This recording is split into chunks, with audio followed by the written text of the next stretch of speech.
E hoje nós vamos começar uma nova série de mensagens, Minha Boca Grande. Vão ser 4 séries ou 4 mensagens. Hoje a primeira falando sobre reclamação. Depois a gente vai falar sobre crítica, depois a gente vai falar sobre fofoca, depois a gente vai falar sobre mentira. Então, aguenta aí que nessas 4 mensagens eu tenho certeza que Deus vai falar algo com você. E eu quero agradecer a você que não foi intimidado com esse tema e veio para estar com a gente hoje. Eu acredito que de alguma forma Deus vai falar com você. Jesus diz em Lucas capítulo 6, verso 45, a boca fala do que está cheio o coração. Ou a boca fala do que o coração está cheio. Então é muito importante a gente perceber ou analisar as palavras que estão saindo na nossa boca. O que nós estamos gerando? Porque através das palavras a gente tem o poder de gerar vida ou de gerar morte. Através das nossas palavras a gente pode abençoar como amaldiçoar.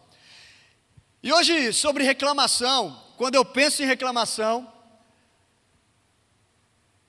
logo que vem à minha mente na Bíblia é o povo de Israel, que viveu centenas e centenas de anos como escravo, viu muitos milagres acontecerem e mesmo assim continuou reclamando.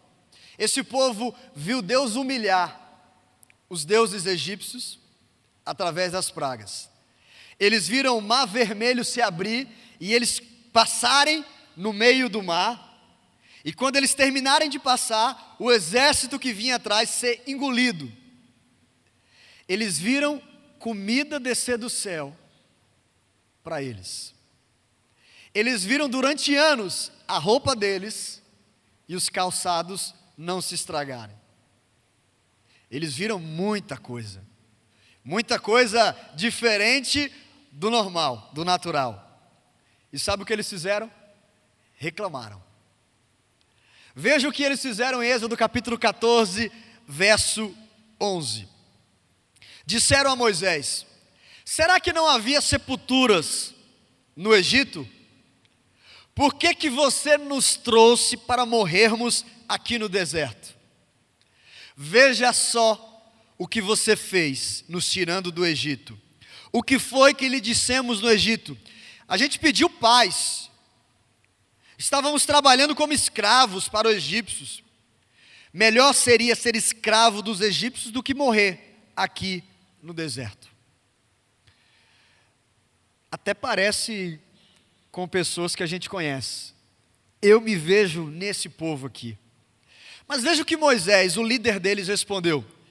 Vocês não estão reclamando de nós.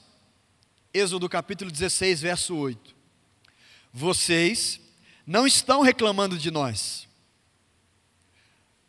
mas do Senhor. Imagine se todas as nossas reclamações não fossem direcionadas às circunstâncias, às situações ou às pessoas, mas fossem reclamações que nós estivéssemos fazendo ao próprio Deus. E aí eu quero que você pense nesse exato momento, do que mais você reclama na vida? Do que mais você tem aberto a sua boca para reclamar? Quantas vezes você passa reclamando que você não tem tempo para fazer as coisas?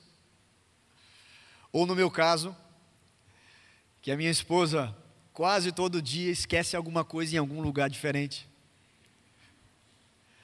Ou como eu passei por essas 2 últimas semanas, reclamar que o meu celular não mandava áudio, não fazia ligação, mas para que eu tenho esse celular então? E vai para a loja, não consegue arrumar e você vai reclamar. Reclama do Wi-Fi que não está naquela velocidade que você quer. Reclama da comida que não chega no tempo que você quer. Reclama porque não está casado. Reclama porque não está namorando. Reclama porque não vai ter Renault Jovem. Reclama porque vai ter Renault Jovem nesse. Por que no outro não teve e nesse vai ter?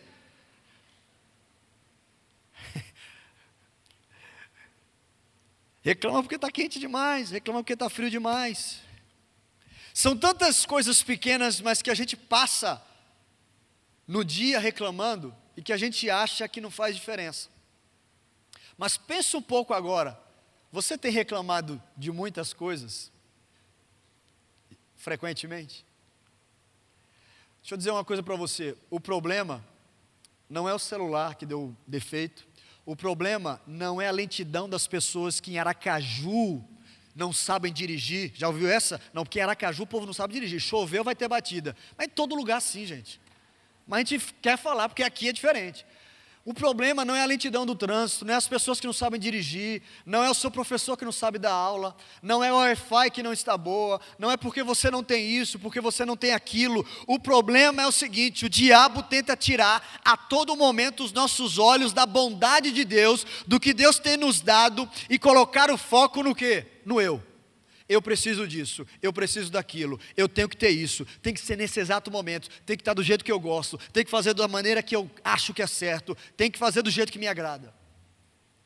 E aí a gente começa a viver na era do eu, do self, do egoísmo que já existe há muito tempo. Tudo tem que ser por causa de mim, para mim e comigo. E esse é o problema que leva a uma constante maldição de reclamação. Esse povo de Israel viveu como escravo. Para você que não é cristão, está pela primeira vez, imagina um povo escravo e é liberto. Eles estão questionando por que eles estão agora libertos, sendo que eles viram Deus fazer milagres, mas naquele momento eles não conseguiam confiar no líder, confiar no Deus que tinha o melhor para eles, e que agora eles estavam livres, mas eles preferiam viver como escravos. Esse mesmo povo, o líder Moisés, reuniu 12 homens e falou o seguinte: traga um relatório de uma cidade para nós, por favor. Aqueles 12 homens foram perto da cidade, olharam, visualizaram, fizeram um relatório, anotaram nos notes, tiraram foto, voltaram. 10 desses homens voltaram desacreditados, pessimistas, reclamando, dizendo que Deus não poderia dar vitória, que eles não conseguiriam conquistar aquela cidade. Por causa disso, veja o que aconteceu com esse povo, especialmente com esses 10 homens e a família deles. Josué capítulo 5, verso 6. O povo de Israel havia andado 40 anos no deserto. Isso era para ter demorado, ou para ter durado muito menos. Durante esse tempo, todos os homens que saíram do Egito em idade de guerrear tinham morrido, porque haviam desobedecido a Deus, o Senhor. Preste atenção, a reclamação gerou falta de fé, e a falta de fé gerou desobediência, e a desobediência gerou a perda da promessa para esses homens. Nada começa com uma atitude só. Uma coisa vai puxando a outra, uma coisa vai levando a outra. A reclamação desse povo: por que nós estamos aqui? Por que você trouxe a gente para cá? Por que você tirou a gente de lá? Era por falta de sepultura, por falta de cemitério para enterrar a gente? Reclamando. Gerou falta de confiança. Porque esse povo, o coração dele está cheio de reclamação, de murmuração. Gerou falta de confiança em Deus, falta de fé, que gerou desobediência, que gerou a perda da promessa. Agora, se houve alguém na Bíblia que tinha o direito de reclamar da vida, esse homem era o apóstolo Paulo. Um dos maiores desejos de Paulo, enquanto vivo, era ir a Roma pregar o Evangelho. Ele tinha essa vontade, ele tinha esse desejo. Ele sabia que se chegasse em Roma, ele alcançaria os maiores líderes ou os maiores influenciadores daquela época. Se eu conseguir salvar essa pessoa, muitas outras vão ser alcançadas, porque essa pessoa é influente nessa cidade. Se eu conseguir ganhar, se eu conseguir entrar, se eu conseguir colocar uma igreja em Roma, nossa, o evangelho vai, dar um salto. Ele sabia, então ele tinha essa vontade de ir lá.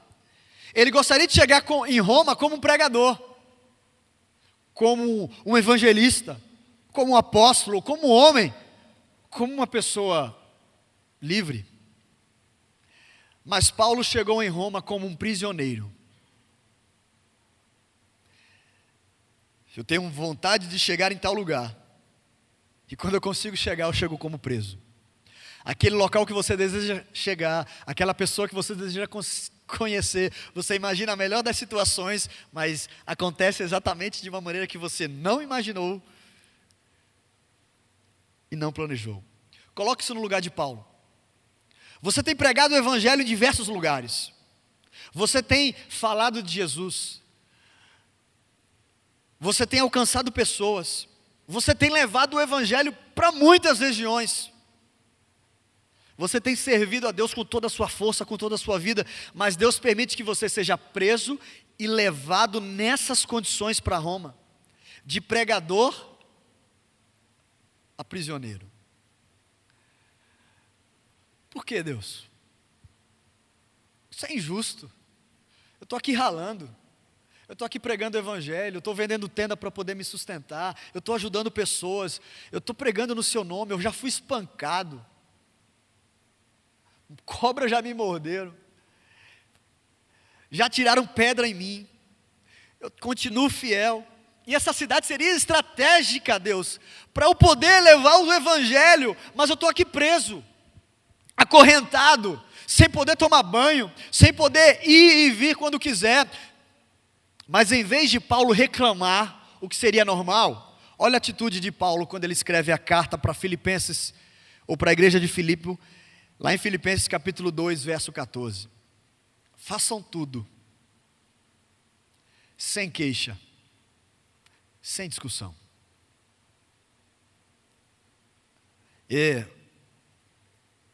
Façam tudo sem reclamação, sem queixas, nem discussões, para que venham a tornar-se puros e irrepreensíveis, filhos de Deus inculpáveis no meio de uma geração corrompida e depravada. O apóstolo Paulo passa ou passou pelas situações que a gente passa. É só você transferir para um momento que você está vivendo e não achar que ele é insignificante. E que por causa do que você sofreu ou está sofrendo, você tem o direito de reclamar, de se queixar. Eu sei, esse é um padrão muito alto. Não é só para você não, é para mim também, muito alto. Fazer tudo sem reclamar, sem murmurar. E a Amanda sabe aqui que às vezes eu não falo, mas a minha cara já denuncia tudo.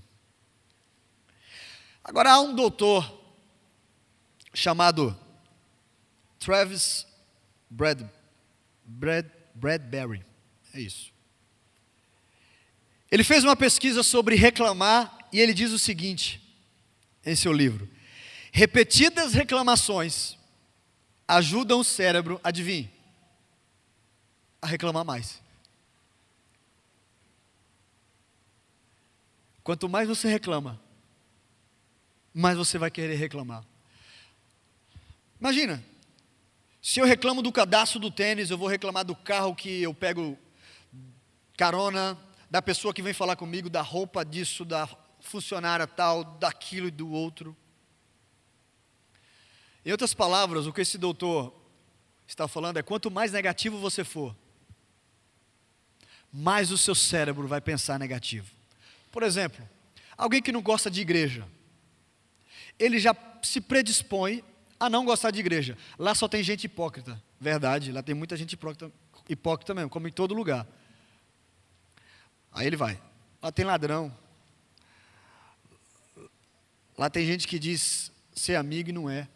Eu já fui de igreja, já fui traído, já fui isso. Então tudo ele coloca para impedir que a igreja seja um lugar agradável para ele. Essa pessoa decidiu não gostar de igreja. Então, toda a sua visão vai ser de acordo com o que ele já criou nele. Quanto mais a gente abre a nossa boca para reclamar, para murmurar, mais o nosso cérebro, isso cientificamente, vai ficar reclamando. Imagina espiritualmente, um murmurador, um reclamador, um eterno reclamante, só sabe reclamar.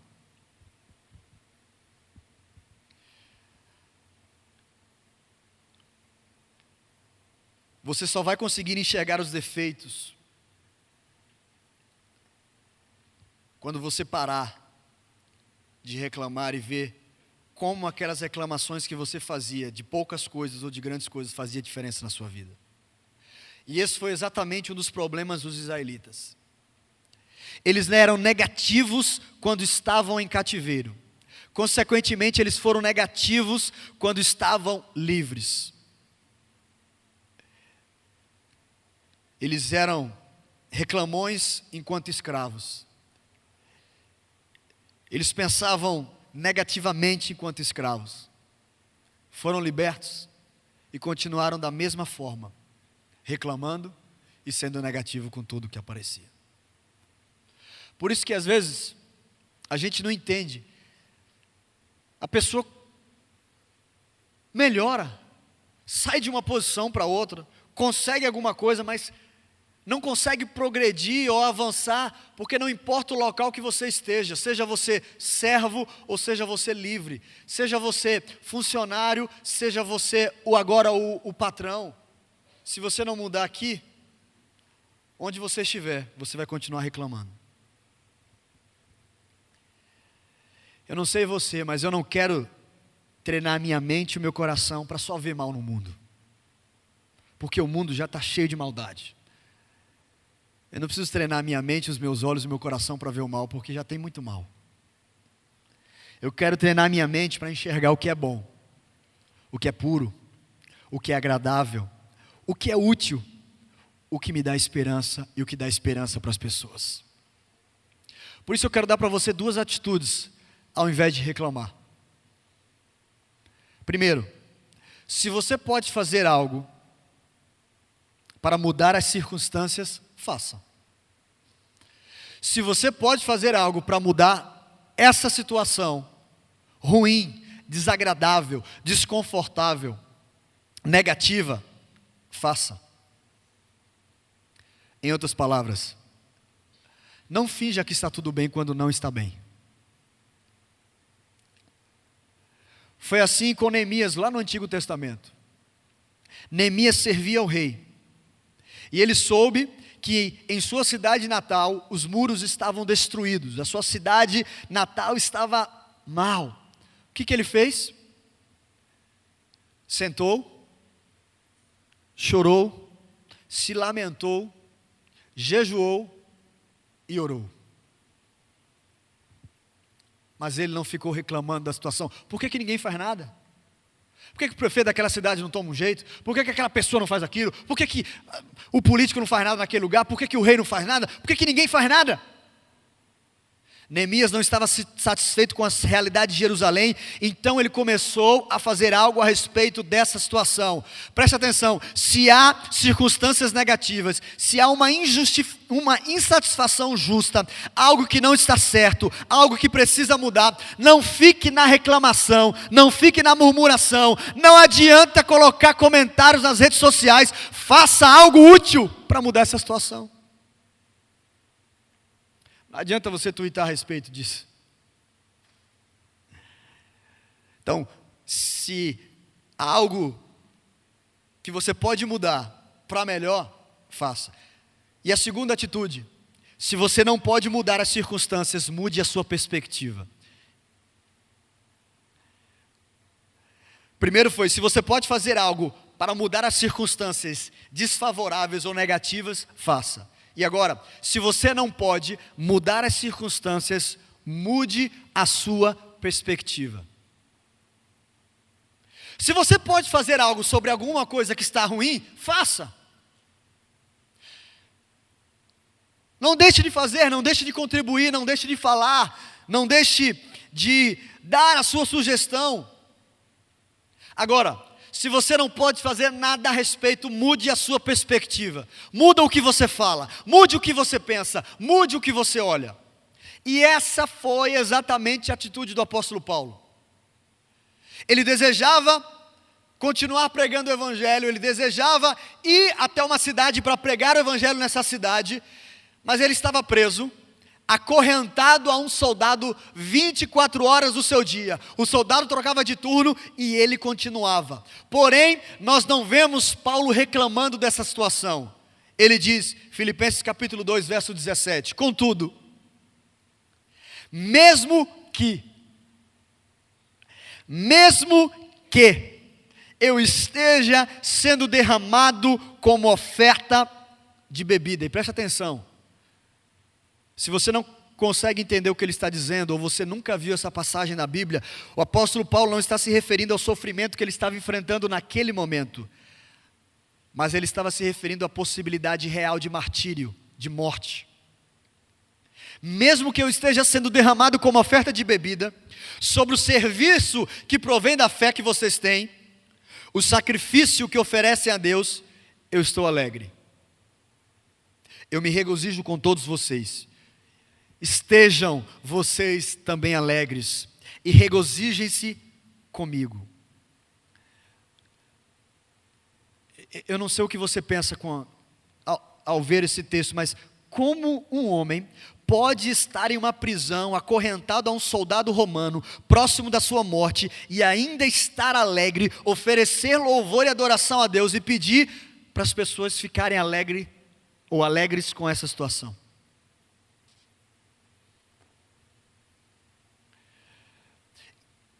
E é muito curioso a gente olhar para o apóstolo Paulo nesse momento da vida, porque no nosso país, recentemente a gente viu um grande líder passar por uma situação e a gente vê claramente as diferenças de um do outro. Porque o apóstolo Paulo não era o centro da sua história. O apóstolo Paulo sabia que ele não era o grande salvador do mundo. Pouco importava. Paulo não era o centro da sua própria história. Sabe quem era? Jesus. Jesus era o centro da história de Paulo. Por isso o apóstolo Paulo mudou a sua perspectiva diante de uma circunstância negativa em que ele não podia mudar. Eu não posso mudar essa situação em que eu estou preso, então eu vou mudar a minha perspectiva. Porque o centro da minha vida, da minha história, é Jesus. Sabe como ele mudou a perspectiva dele? Filipenses capítulo 1, verso 2. Quero que saibam, irmãos, que aquilo que me aconteceu tem antes servido para o progresso do Evangelho. Aquilo que me aconteceu tem antes servido para o progresso do Evangelho. Como resultado, tornou-se evidente a toda a guarda do palácio e a todos os demais que eu estou na prisão por causa de Cristo. A gente não vê Paulo reclamando de estar preso, a gente não vê Paulo reclamando de estar acorrentado a um soldado romano, sem poder ir aonde ele desejava. Certamente esse não foi a ideia, o plano que Paulo teve de ir até Roma, de chegar até Roma, de pregar o evangelho naquela cidade. Esse não era o plano de Paulo, mas ele mudou a sua perspectiva, ele mudou a visão daquela situação, e viu o poder e a bondade de Deus na situação em que ele não podia mudar.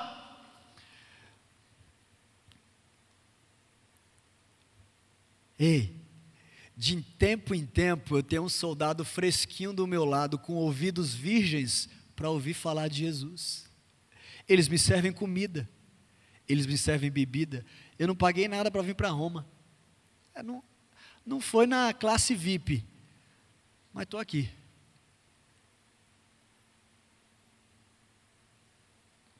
Vocês não têm ideia de como Deus está usando essa circunstância, de como esses soldados estão ouvindo. E gente, eu vejo nos olhos dele.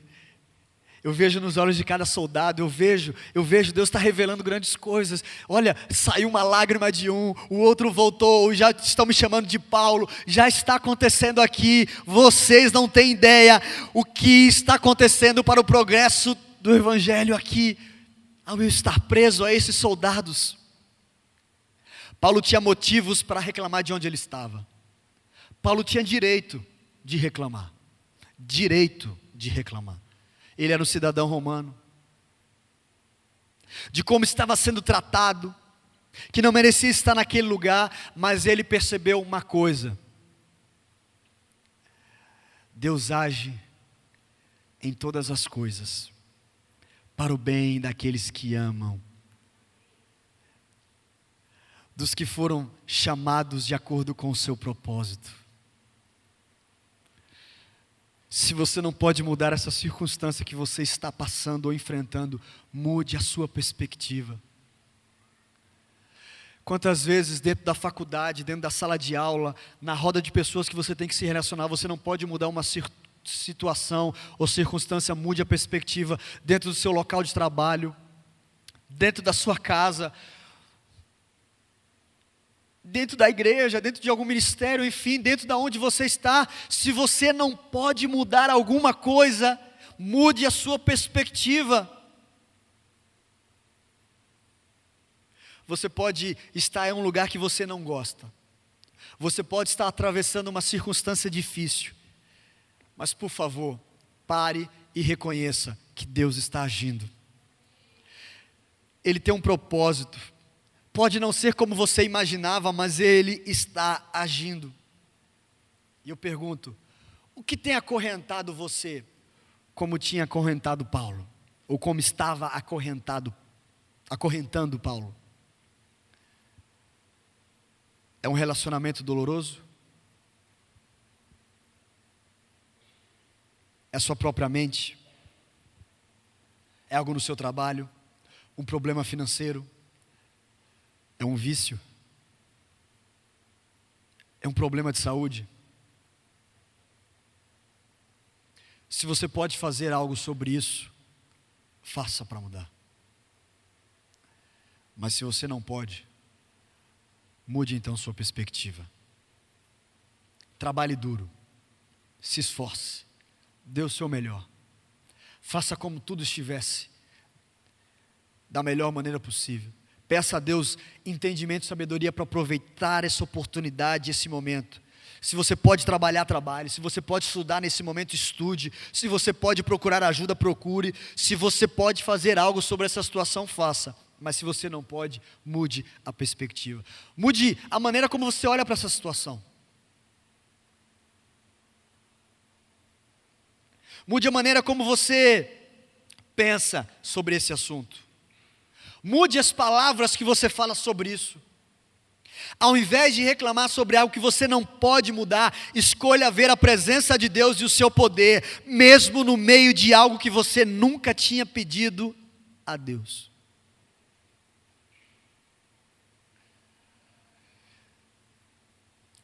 Qual circunstância você está enfrentando agora e você não pode mudar? O que você tem feito a respeito? Qual situação você pode mudar, mas você não tem feito nada a respeito?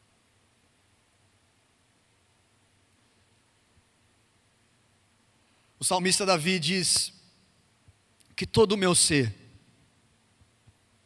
louve o Senhor, que eu não esqueça nenhuma das suas bênçãos.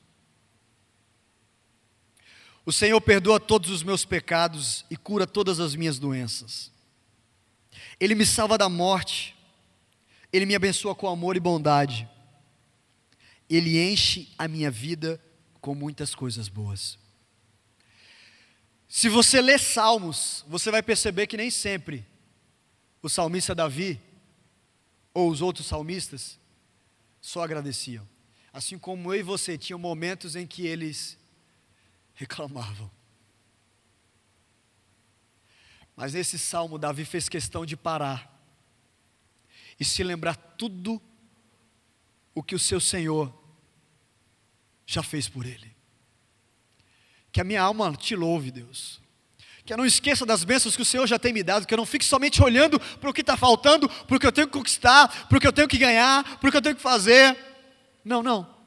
O Senhor perdoou os meus pecados, curou as minhas doenças, me salvou da morte, me abençoa com amor e bondade. O Senhor tem enchido a minha vida de tanta coisa. Eu quero dizer para você nessa noite, a vida pode ser muito difícil para você. A sua vida pode ser a mais difícil, se a gente fosse compartilhar tudo aqui. Você pode ter passado por abusos que outras pessoas normais não passaram. Você pode estar atravessando circunstâncias desfavoráveis. Mas preste atenção, se você não pode mudar as circunstâncias, mude a sua perspectiva e escolha não apenas olhar para o que está errado, para o que está ruim, escolha ver o que é certo. Escolha olhar para a bondade de Deus. Escolha olhar para a graça de Deus derramada sobre a sua vida. Escolha olhar para o amor que já foi demonstrado por Ele naquela cruz por você. Veja o poder dEle agindo nas circunstâncias. Afinal você está vivo aqui. Deixe o Espírito Santo nessa noite e todos os dias te fortalecer. Deixe a sua alma, em vez de murmurar, em vez de reclamar, louvar a Deus. Dê glória em todo tempo a Deus, em todo momento. Mesmo que você esteja preso a uma situação, mesmo que você esteja perto de morrer, mesmo que você esteja onde você não quer estar, mesmo que a sua oração não seja respondida, mesmo que isso cause dor a você, mas você sabe que o que você está fazendo não está certo e você precisa tomar uma atitude para mudar.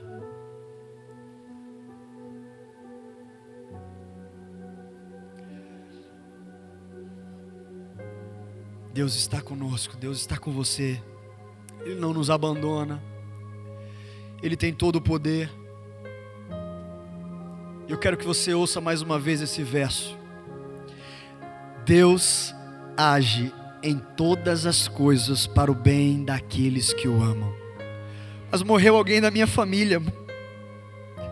É difícil. Eu perdi meu pai, perdi minha mãe.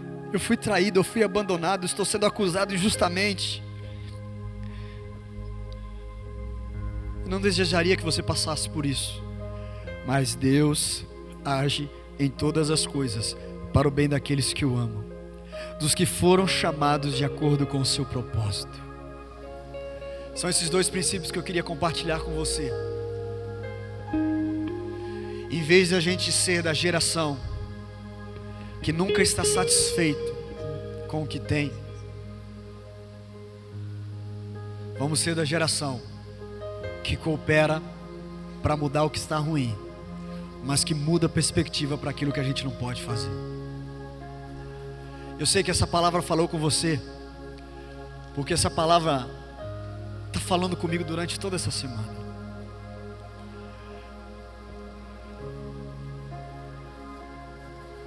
A minha boca pode não ser tão grande fisicamente, mas eu sei que tem hora que ela fica tão raivosa, que ela fica grande, gorda, mal,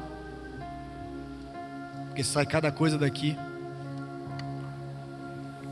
E eu não quero ser do time que passa reclamando, que vira os reclamões de tudo, sabe? Até as brincadeiras e as piadas reclamando, já viu?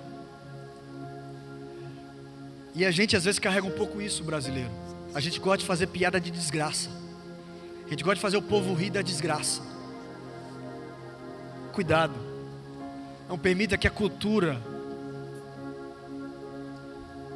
de pessoas que não conhecem a Deus se torne a sua cultura. O que você tem ouvido diariamente? O que você tem estudado diariamente? O que você tem lido diariamente? Com quem você tem conversado diariamente? Cuidado para os seus ouvidos, desculpa o termo, não se tornarem vasos sanitários para só receber isso aí.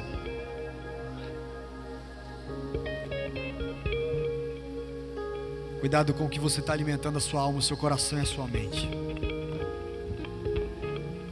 Se você nessa noite